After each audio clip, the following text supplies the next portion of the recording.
महाराष्ट्रातल्या शेतकऱ्यांना आतापर्यंत फडणवीस सरकारनं अनेक वेळा फसवलेला आहे। यावेळी पुन्हा एकदा नवी तारीख सांगून पुन्हा एक फसवणूक केली आहे।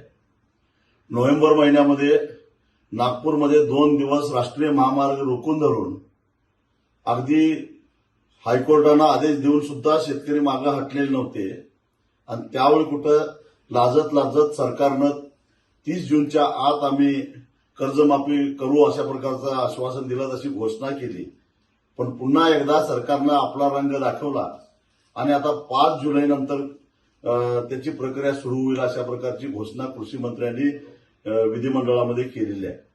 वास्तविक आता राज्यपालाकडे जायचं काहीच कारण नव्हतं, कारण अर्थसंकल्पीय अधिवेशनामध्ये बजेटमध्ये तरतूद केलेली होती, बजेटमध्ये तरतूद केलेली आहे आणि त्याच्यामध्ये एवढे निकष आणि एवढे कसोट्या लावलेल्या आहेत की 35,000 कोटीची ही कर्जमाफी 7-8 हजारच्या पुढे जात नाही आणि ती सुद्धा देत असताना अशा प्रकारचा कंजूसपणा दाखवणे सरकारला शोभणार नाही।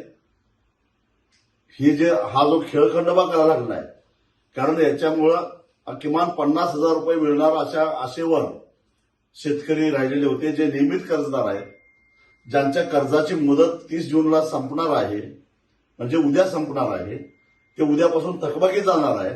त्यांनी असं नियोजन करून ठेवलेलं होतं की किमान 50,000 आपल्या अकाउंटला जमा होतील आणि उरलेले पैसे आपण कर्जाचे भरायचे, असं नियोजन ज्यांनी केलेलं होतं ते आता पुन्हा कर्जबाजारी होणार आहे आणि अशा प्रकारे शेतकऱ्यांच्या भावनेशी खेळण्याचा काही एक अधिकार सरकारला नव्हता।